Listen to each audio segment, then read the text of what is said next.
Hi students, मैं doctor Kunj Bihari अपने YouTube channel add intellect में आप सभी का स्वागत करता हूं। आज के वीडियो का विषय है ऑनलाइन एडमिशन प्रोसीजर 2021, यानी उच्च शिक्षा विभाग मध्य प्रदेश शासन ने मध्य प्रदेश के महाविद्यालयों में ऑनलाइन प्रवेश हेतु क्या मार्गदर्शन और नियमों का प्रावधान किया है। आज के इस वीडियो का महत्व इसलिए है कि कोविड-19 के कारण विद्यार्थियों के लिए स्कूल एवं कॉलेज भौतिक रूप से बंद ही रहे हैं और अभी भी हैं। दूसरी बात, हम जानते हैं कि नवीन शिक्षा नीति 2020 भी हमारे मध्य प्रदेश में लागू हो गई है, जिससे प्रवेश के नियमों में बहुत ज्यादा परिवर्तन किए गए हैं। कुछ नियम तो पूर्णतः बदल दिए गए हैं और कुछ में आंशिक रूप से परिवर्तन किया गया है। यहाँ पर इस स्क्रीन पर आप लोगों को दिख रहा होगा कि इस वीडियो के तहत मैं किन किन बातों पर चर्चा करने वाला हूँ। ये वीडियो थोड़ा बड़ा जरूर है, लेकिन जैसे कि आप लोग जानते हैं कि नियमों में बहुत ज्यादा परिवर्तन है, इसलिए इस वीडियो को आप देखिए जरूर, शुरू से अंत तक देखिएगा ताकि आप लोगों के मन में कोई शंका ना रह जाए। मैं आप लोगों का ज्यादा समय ना लेते हुए चलते हैं आज के इस वीडियो की ओर। इस वीडियो के तहत सबसे पहले हम चर्चा करते हैं कि आखिर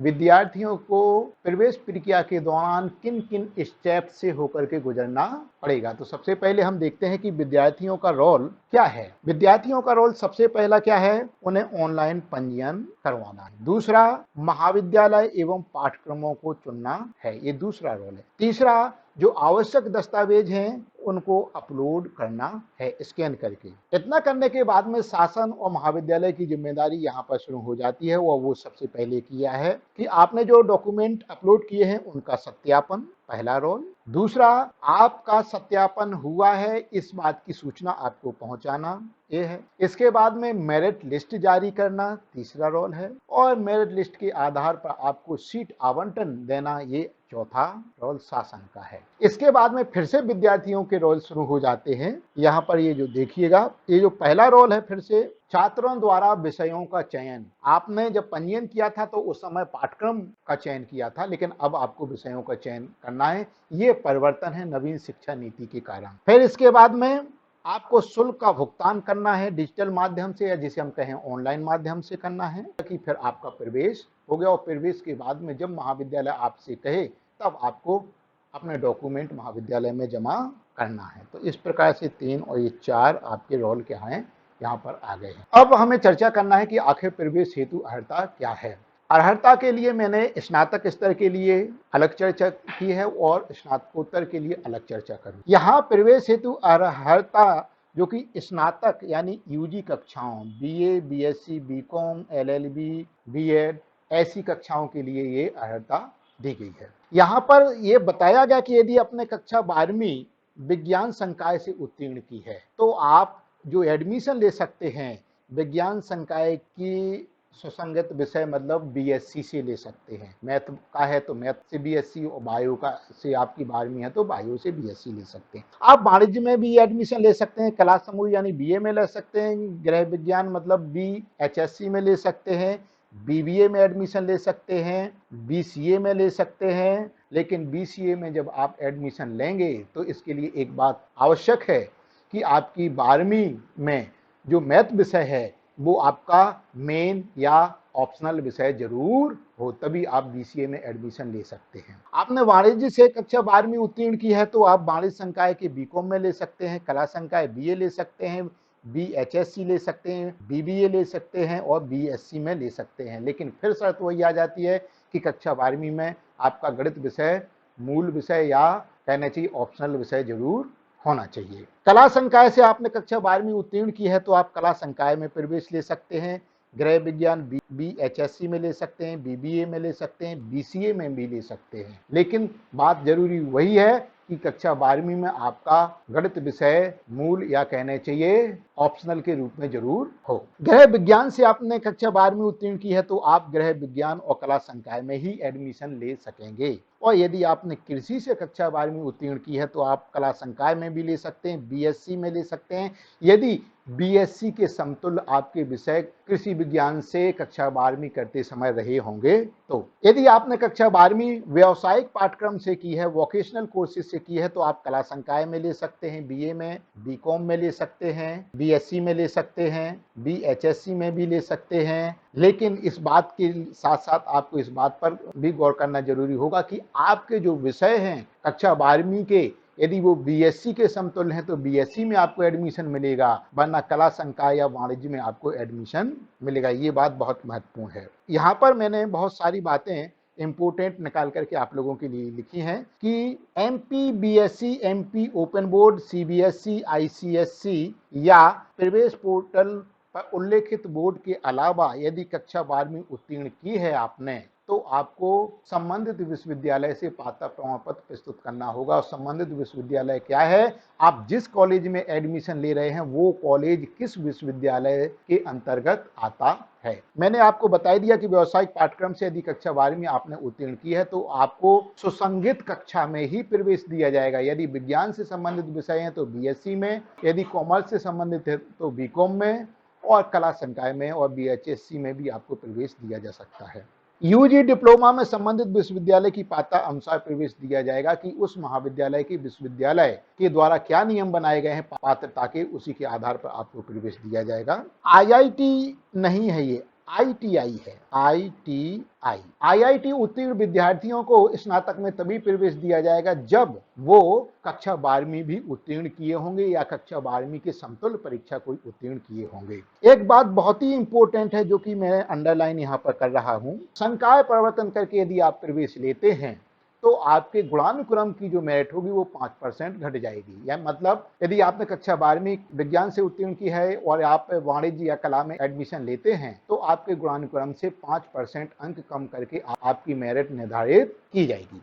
प्रवेश हेतु अर्हता के तहत हम देखते हैं कि जब हमें पीजी क्लासेस, स्नातकोत्तर, एमए, एमएससी, एमकॉम में प्रवेश लेना है तो क्या है, आपके सामने एक टेबल में प्रस्तुत कर रहा हूं कि यदि आपको एमकॉम में प्रवेश लेना है तो आपकी बीकॉम होना चाहिए, एमएससी प्रथम सेमेस्टर में प्रवेश लेना है तो आपको बीएससी संबंधित विषय से होना चाहिए, एमएससी गृह विज्ञान में प्रवेश लेना है तो आपको बीएससी गृह विज्ञान में उत्तीर्ण होना चाहिए, एमए प्रथम सेमेस्टर में यदि आपको एडमिशन लेना है तो आपकी स्नातक परीक्षा उत्तीर्ण होना चाहिए किसी भी संकाय में, किसी भी विषय से। एमएसडब्ल्यू में यदि आपको प्रवेश लेना है तो आपकी स्नातक परीक्षा उत्तीर्ण होना चाहिए कम से कम 45% अंकों के सहित में। ये बात ध्यान में रखना है। पात्रता प्रमाण पत्र संबंधी स्पष्टीकरण, इसमें भी हमें ध्यान रखना है। यदि आपने मध्य प्रदेश के शासकीय विश्वविद्यालयों को छोड़ करके अन्य राज्यों के विश्वविद्यालयों से आपने स्नातक परीक्षा उत्तीर्ण की है तो आपको पात्रता प्रमाण पत्र प्रस्तुत करना होगा और पंजीयन के समय उसे अपलोड भी करना होगा। अगला है पीजी डिप्लोमा पाठ्यक्रम हेतु विश्वविद्यालय की पात्रता अनुसार ही विद्यार्थी पात्र होंगे। प्रवेश हेतु अर्हता के संबंध में कुछ और महत्वपूर्ण बातें हैं जो कि आपके सामने मैं बता रहा हूं। प्रवेश हेतु प्राथमिकता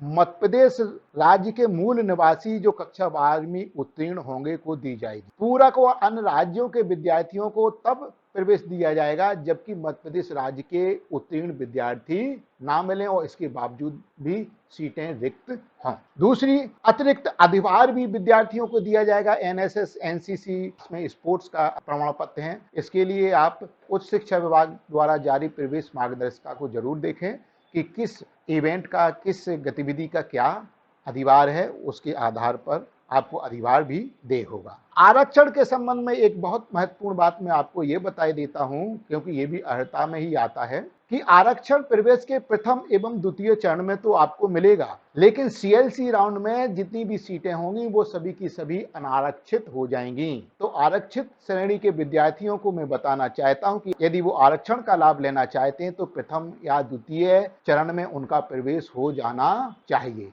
इसके लिए जरूरी है कि ऐसे विद्यार्थी प्रथम चरण में ही अपना पंजीयन और सत्यापन जरूर करा लें। आयु सीमा हटा दी गई है। आयु सीमा का कोई बंधन नहीं है कि अब किसी भी आयु का विद्यार्थी स्नातक या स्नातकोत्तर में प्रवेश ले सकता है। अब यहाँ से आ जाती है प्रवेश की मुख्य प्रक्रिया जिसे हम कहें। विद्यार्थियों को सबसे पहले पंजीयन करवाना है और पंजीयन करवाने की प्रक्रिया पर मैं यहाँ पर विस्तृत चर्चा करने जा रहा हूँ। आपको सबसे पहले यह जानकारी होना चाहिए कि उच्च शिक्षा विभाग मध्य प्रदेश शासन ने ऐसे प्रावधान किए हैं कि विद्यार्थी चाहे तो अपने घर से भी पंजीयन कर सकते हैं, चाहे अपने मोबाइल से, चाहे कंप्यूटर से, चाहे लैपटॉप से। तो ये दो माध्यम हैं। आपको एक बात ध्यान रखना है कि आपको जो पंजीयन फॉर्म भरना है उसमें जो बेसिक जानकारी है वो आप कक्षा 10वीं या 12वीं की अंक सूची से ही भरें, देख करके भरें। जैसी स्पेलिंग है वैसी स्पेलिंग ही उसमें लिखें, क्योंकि प्रवेश पंजीयन फॉर्म में जो जानकारी आप भर देंगे वही जानकारी विश्वविद्यालय भी लेता है। तो यदि आपने गलत जानकारी भर दी और धोखे से गलत जानकारी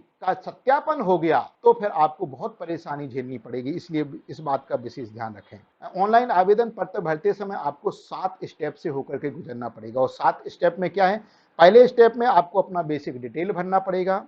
फिर दूसरे में रिजर्वेशन यदि आपका है, आप किसी रिजर्व कम्युनिटी से हैं तो वो आपको दर्ज करना पड़ेगा, और यदि कोई आप एक्स्ट्रा वेटेज ले रहे हैं तो वो भी दर्ज करना पड़ेगा। तीसरे में आपको क्वालिफिकेशन संबंधी, यानी आप यदि स्नातक प्रथम वर्ष में प्रवेश ले रहे हैं तो कक्षा 12वीं का विवरण भरना है, और यदि आप स्नातकोत्तर प्रथम सेमेस्टर में एडमिशन ले रहे हैं तो आपको स्नातक अंतिम वर्ष की परीक्षा का विवरण भरना है। ऐसा भी हो सकता है यदि स्नातक अंतिम वर्ष की परीक्षा का परिणाम ना आए तो ऐसी परिस्थिति में शासन खुद ही अनुमति दे देता है कि प्रथम एवं द्वितीय वर्ष के आधार पर भी क्या है, आप पंजीयन कर सकेंगे, लेकिन इसका शासन अलग से निर्देश देता है। अगला स्टेप है अपलोड फोटो एंड साइन। आपको फोटो और साइन स्कैन करके आपको अपलोड करना है। फिर अगला स्टेप है मिसकंडक्ट डिटेल, यानी आपका कोई आचरण खराब तो नहीं रहा है, इस बात का डिटेल आपको भरना है। फिर इसके बाद में डॉक्यूमेंट अपलोड करना है, जो जो आवश्यक डॉक्यूमेंट हैं। फिर प्रिंट प्रीव्यू देखेंगे आपकी कैसा प्रीव्यू उसका आता है, और फिर प्रोसीड एंड लॉक रजिस्ट्रेशन आप कर देंगे। इस तरह से आपकी पंजीयन का कहना चाहिए प्रक्रिया पूरी हो जाएगी। अब इधर दाहिनी तरफ चौथे पॉइंट में मैंने दिया है कि कौन कौन से दस्तावेज आपको अपलोड करना है। सबसे पहला है न्यूनतम अर्हता अंक सूची, यानी आप स्नातक में एडमिशन ले रहे हैं बीए, बीएससी, बीकॉम में, तो आपको कक्षा 12वीं की अंक सूची अपलोड करना है। यदि अंक सूचियां प्राप्त नहीं हुई हैं तो ऐसी स्थिति में विद्यार्थी इंटरनेट की प्रति भी अपलोड कर सकते हैं। इसके बाद में निवास प्रमाण पत्र अपलोड करना है, लेकिन यदि विद्यार्थी ने कक्षा 10वीं और 12वीं मध्य प्रदेश से उत्तीर्ण की है तो उसे निवास प्रमाण पत्र अपलोड करने की आवश्यकता नहीं है। जाति प्रमाण पत्र अपलोड करना है आपको। जाति प्रमाण पत्र आपका डिजिटल हो, ऑफलाइन वाला हो, जैसा भी हो उसे अपलोड कीजिएगा। यदि विद्यार्थी का जाति प्रमाण पत्र नहीं है तो उसके स्थान पर विद्यार्थी अपने पिता का स्थायी जाति प्रमाण पत्र अपलोड कर सकता है। संवर्ग प्रमाण पत्र मतलब आप किसी भूतपूर्व सैनिक के हैं या कोई और संवर्ग आप पर लागू होता है तो ऐसी परिस्थिति में भी आपको क्या करना है, अपना संवर्ग प्रमाण पत्र अपलोड करना है। ईडब्ल्यूएस वाले विद्यार्थियों को भी अपनी कम्युनिटी वाला या अपने संवर्ग वाला प्रमाण पत्र यहाँ पर अपलोड करना होगा। फिर इसके बाद में आपको पंजीयन शुल्क का भुगतान करना है। आपको ये मैंने टेबल यहाँ नीचे दी है कि प्रथम चरण में 100 रुपए पंजीयन लगेंगे, द्वितीय चरण में 250 लगेंगे, सीएलसी राउंड में 500 लगेंगे, और पोर्टल शुल्क आपको 50 रुपए लगेगा। ये 50 रुपए यदि स्वयं पंजीयन भी करेंगे तब भी लगेगा, और यदि आप कंप्यूटर सेंटर पर जाएंगे तब भी दे होगा। इसके बाद में आपको क्या करना है, चॉइस फिलिंग करना है। आपको कम से कम एक महाविद्यालय व एक पाठ्यक्रम चुनना है। अधिकतम आप 7 महाविद्यालय या 7 पाठ्यक्रम आप चुन सकते हैं। अब बात करते हैं हम, आपने जो डॉक्यूमेंट अपलोड कर दिए हैं उनका सत्यापन कैसे होगा। आपको पता है कि कोविड-19 के कारण सभी महाविद्यालय विद्यार्थियों के लिए बंद है, तो विद्यार्थियों को कॉलेज जाने की आवश्यकता नहीं है, और यह सत्यापन प्रक्रिया ऑनलाइन पंजीयन प्रक्रिया शुरू होने के एक दिन बाद शुरू होगी। हेल्प सेंटर महाविद्यालय द्वारा पंजीयन आवेदन में विद्यार्थी के द्वारा भरी गई जानकारी का सत्यापन अपलोड किए गए दस्तावेजों के आधार पर किया जाएगा। इसलिए जो आप डॉक्यूमेंट अपलोड कर रहे हैं उनका प्रिंट क्लियर होना चाहिए, बहुत जरूरी है इस बात का। ऑनलाइन सत्यापन की जानकारी विद्यार्थी के पंजीकृत मोबाइल पर एसएमएस के द्वारा स्वतः ही पहुंच जाएगी यदि वो सत्यापित हो गए हैं तो।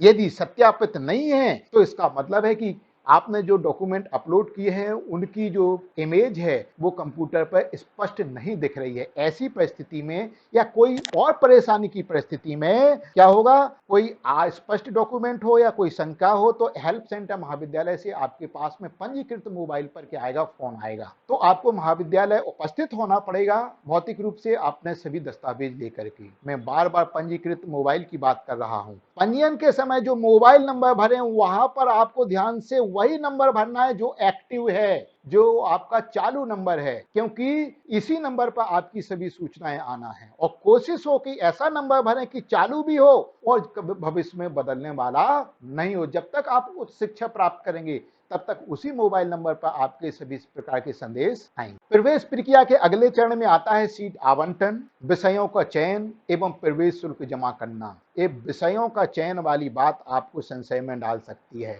ये नवीन शिक्षा नीति लागू होने के कारण ऐसा हुआ है। अभी हम इस पर चर्चा करने वाले हैं। सबसे पहले तो यह है कि मध्य प्रदेश उच्च शिक्षा विभाग द्वारा जारी समय सारणी के अनुसार मेरिट लिस्ट जारी की जाएगी और मेरिट लिस्ट जारी करने के बाद में आपको उसी के आधार पर सीट आवंटन भी प्राप्त होगा। एक बात। दूसरी बात, जो कॉलेज आपने चुने हैं, जहां जहां आपका मेरिट में नाम आएगा उस कॉलेज से आपको फीस जमा करने की लिंक इनिशिएट की जाएगी। मैं बहुत संक्षिप्त में बता रहा हूं। लिंक इनिशिएट की जाएगी, उसका मैसेज भी आप लोगों के पास में पहुंचेगा। हो सकता है कि आपने 7 कॉलेज भरे हैं या 7 पाठ्यक्रम लिए हैं, आपको 4 जगह से मैसेज आए। आपको यह तय करना है कि इन 4 जगह में से आपको प्रवेश कहाँ लेना है, किस पाठ्यक्रम में लेना है, किस कॉलेज में लेना है, उसका एक चयन करना है। फीस जमा करने से पहले आपको ऑप्शन आएगा कि आप विषय कौन कौन से लेना चाहते हैं। पंजीयन के समय आपको पाठ्यक्रम चुनने का अवसर मिलेगा। जैसे कहने का मतलब है कि आपने बीए चुना या बीएससी चुना, लेकिन इस समय आपको चुनना पड़ेगा कि बीएससी में भी अब आपको कौन कौन से विषय लेना है। बीए का शायद अलग से विषय ग्रुप चुनने के लिए कहा जाए, लेकिन ऑनलाइन बीए को छोड़कर के बाकी के सभी के उपलब्ध रहने की संभावना है। हो सकता है बीए के भी ऑनलाइन आपको चुनने के लिए उपलब्ध रहे। नवीन शिक्षा नीति के तहत एक जो बड़ा संशोधन आया है कि आपको फीस जमा करते समय विषय चुनना है। कैसे चुनना है विषय? ये जो ब्लैक कलर की स्याही में ये लिखा हुआ है, इसको ध्यान से सुनिएगा। नई शिक्षा नीति 2020 के अंतर्गत छात्रों द्वारा आवंटित विषय समूह में से स्वेच्छा अनुसार विषयों का चयन किया जा सकता है, जिसमें मूल आवंटित विषयों में से कोई 2 विषय, आपको जो आवंटित किए गए हैं उसमें से 2 विषय चुनेंगे एवं एक विषय किसी भी अन्य संकाय से आपको चुनना पड़ेगा। अभी तक 3 विषय एक ही संकाय के होते थे, चौथा फाउंडेशन रहता था। फाउंडेशन तो हर जगह रहेगा। अब देखिएगा,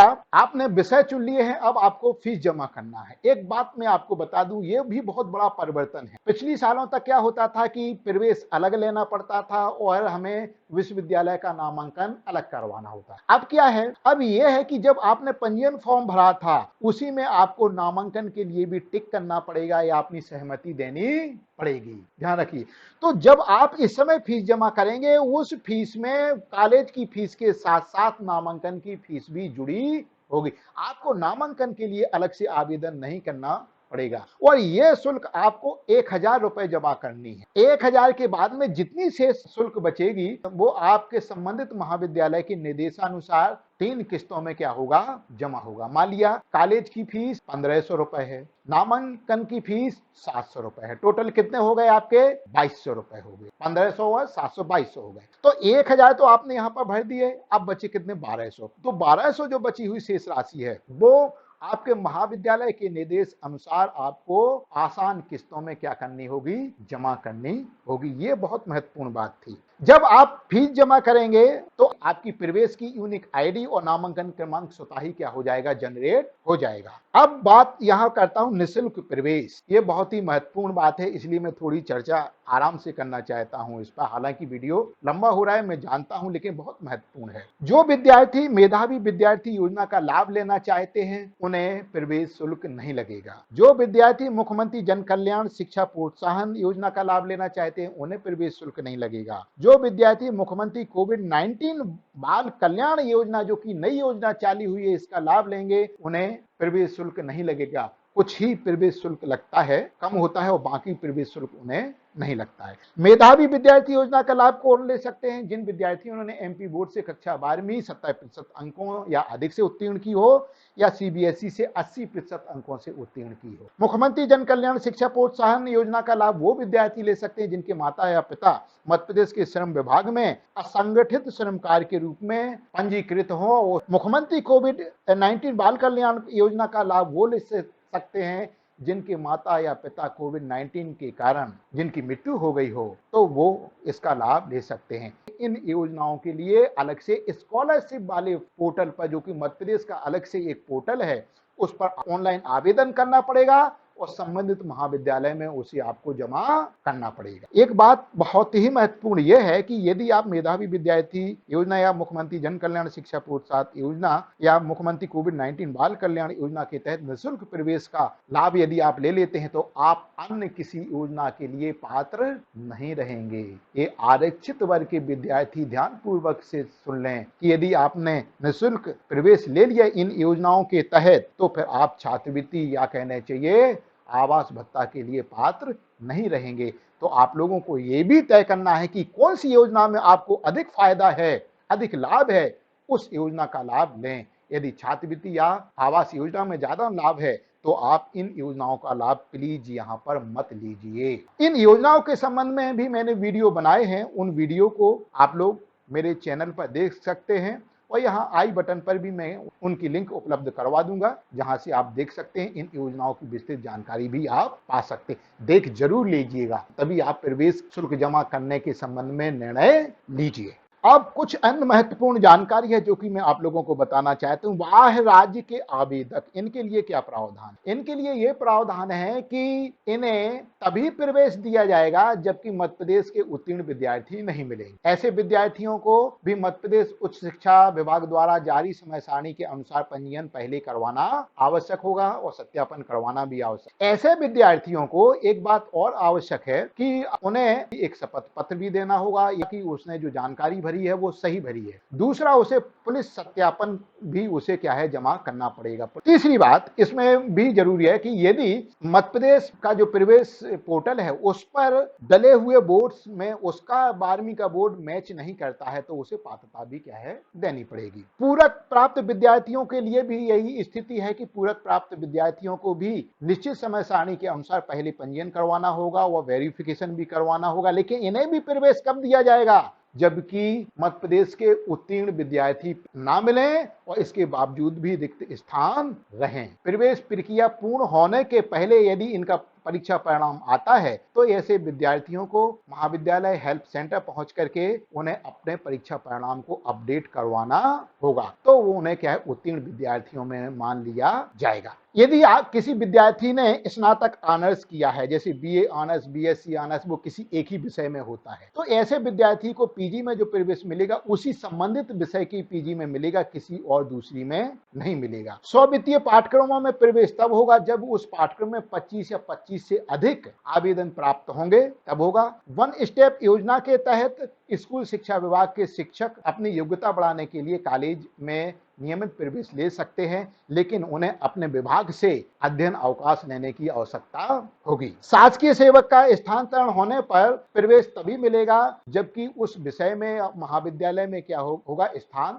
रिक्त होगा, अन्यथा की स्थिति में प्रवेश नहीं मिलेगा। प्रवेश निरस्त करना है, आपने किसी एक कॉलेज में पाठ्यक्रम में प्रवेश ले लिया, आपको दूसरे कॉलेज में प्रवेश लेना है प्रवेश प्रक्रिया के दौरान ही, तो आप लिखित में एक आवेदन देंगे महाविद्यालय में, आपकी टीसी काटी जाएगी, उस टीसी को ऑनलाइन पंजीकृत किया जाएगा, फिर आप जाकर के क्या होंगे दूसरी जगह प्रवेश लेने के लिए पात्र हों। तो टीसी लें तो उसको ऑनलाइन जरूर दर्ज करवा दें, तभी आप दूसरे कॉलेज में प्रवेश ले सकेंगे। एक बात, आपने जो पहले कॉलेज में प्रवेश लिया था वहां से आपका शुल्क भी वापस हो सकता है यदि आप लिखित में आवेदन करें, और तो आपका 100 रुपए काट करके शेष शुल्क आपको क्या है भुगतान कर दी जाएगी, वो भी ऑनलाइन माध्यम से आपके खाते में ट्रांसफर होगी। यह प्रक्रिया विधि उत्कृष्ट महाविद्यालय एवं संस्कृत महाविद्यालयों के लिए भी लागू होती है, लेकिन कुछ विशेष प्रावधान ऐसे हो सकते हैं, इसलिए मध्य प्रदेश उच्च शिक्षा विभाग के द्वारा जारी जो प्रवेश नियम है उनका तो आप अध्ययन करें ही, साथ में संबंधित महाविद्यालय से भी व्यक्तिगत रूप से मिलें, संपर्क करें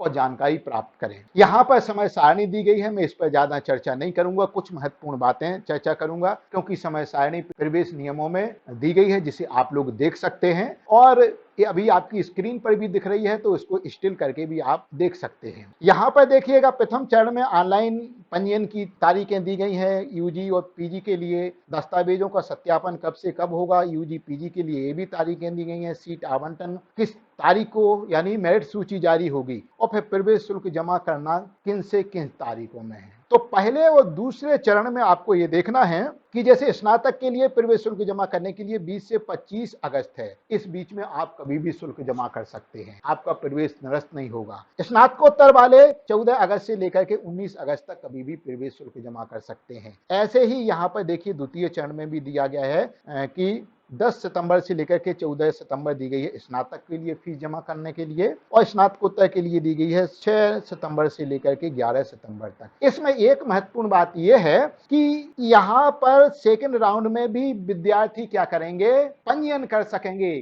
कौन विद्यार्थी? जो प्रथम चरण में पंजीयन नहीं कर सके थे, जिनका प्रथम चरण में पंजीयन हो चुका था, सत्यापन हो चुका था, उन्हें दूसरे चरण में पंजीयन करने की आवश्यकता नहीं है। लेकिन यदि उन्हें महाविद्यालय बदलना है दूसरी मेरिट लिस्ट आने से पहले, या पाठ्यक्रम बदलना है, तो उन्हें रीचॉइस फिलिंग करवाना अत्यंत आवश्यक है। सीएलसी की समय सारणी भी आप लोगों के लिए दी गई है। इसमें भी ऑनलाइन पंजीयन का प्रावधान होगा किन्हें, जो पूर्व में पंजीयन नहीं करवा पाए, या सीएलसी चरण से पहले जिन्हें कहना चाहिए अपना महाविद्यालय या पाठ्यक्रम चेंज करना है सीएलसी चरण की मेरिट आने से पहले, वो री चॉइस फिलिंग जरूर करेंगे। सीएलसी चरण में एक जो सबसे बड़ा परिवर्तन है कि प्रवेश शुल्क ऑनलाइन जमा करने की तारीख 26 सितंबर से 30 सितंबर दी गई है यूजी के लिए। इसका मतलब नहीं है कि ये 5 दिन उनके लिए हैं, नहीं, ये पहले और दूसरे चरण के लिए था। इसी तरह से स्नातकोत्तर में 25 सितंबर से 30 सितंबर दी गई है। इसका मतलब है कि ये 6 दिन उनके लिए नहीं है। यहाँ पर नीचे मैंने नोट लगाया है, प्रतिदिन 12 बजे महाविद्यालय द्वारा सीट आवंटन जारी किया जाएगा और उस दिन पूरा और दूसरे दिन के अगले 11 बजे तक विद्यार्थी को शुल्क जमा करना होगा। मान लिया कि किसी विद्यार्थी का नाम 26 सितंबर को मेरिट सूची में आ गया, तो 26 सितंबर का पूरा दिन है और 27 सितंबर के 11 बजे तक का उसके पास में समय है प्रवेश शुल्क जमा करने का। ध्यान रहे, पिछली साल ये रात के 12 बजे तक का था और ये समय यदि बदलता है तो उसका भी आपको ध्यान रखना है। अभी फिलहाल अगले दिन के 11 बजे तक का है। यदि 11 बजे तक आपने प्रवेश शुल्क नहीं जमा किया तो आपका सीट आवंटन स्वतः निरस्त हो जाएगा। फिर नीचे से अगले विद्यार्थियों को क्या होगा, मौका दिया जाएगा। तो बड़ी सावधानी रखने वाली बात है। दूसरी बात, सीएलसी चरण में मैंने बताया कि इस चरण में जितनी भी सीटें होंगी वो सभी ओपन हो जाएंगी, अनारक्षित हो जाएंगी, तो इस बात का भी आपको ध्यान रखना है। तो यह संपूर्ण जानकारी थी ऑनलाइन प्रवेश प्रक्रिया 2021-22 के लिए, जो कि उच्च शिक्षा विभाग मध्य प्रदेश शासन के द्वारा जारी निर्देशों पर आधारित है। मैंने बहुत गहन अध्ययन करके आप लोगों के लिए क्या क्या महत्वपूर्ण हो सकता है इस वीडियो में बताया है। इसके अलावा अन्य जानकारी हो तो विद्यार्थी डायरेक्ट मुझे फोन भी कर सकते हैं या उच्च शिक्षा विभाग द्वारा जारी निर्देशों का अध्ययन भी कर सकते। तो आप उच्च शिक्षा विभाग मध्य प्रदेश शासन द्वारा जारी प्रवेश मार्गदर्शी सिद्धांतों को या नियमों को जरूर देखें, वही अंतिम है। आशा है आप लोगों को ये वीडियो पसंद आया होगा। यदि पसंद आया है तो मेरे इस वीडियो को लाइक भी कीजिएगा, शेयर कीजिए अधिक से अधिक, ताकि अधिक से अधिक विद्यार्थी लाभान्वित हो सकें। क्योंकि कक्षा 12वीं का विद्यार्थी पहली बार कॉलेज में आ रहा होता है, उसे कॉलेज के बारे में जानकारी नहीं होती है। ये वीडियो उन विद्यार्थियों की बहुत मदद करेगा। और जिन विद्यार्थियों ने अभी तक मेरे चैनल को सब्सक्राइब नहीं किया हो तो कृपया सब्सक्राइब भी कर लीजिएगा। और अधिक जानकारी प्राप्त करने के लिए मेरी स्वयं की जो वेबसाइट है www.ed- है यहाँ पर intellect.com पर भी आप विजिट कर सकते हैं। और आप लोगों ने अपना अमूल्य समय दिया, इतना लंबा वीडियो देखा, इसके लिए आप लोगों का बहुत बहुत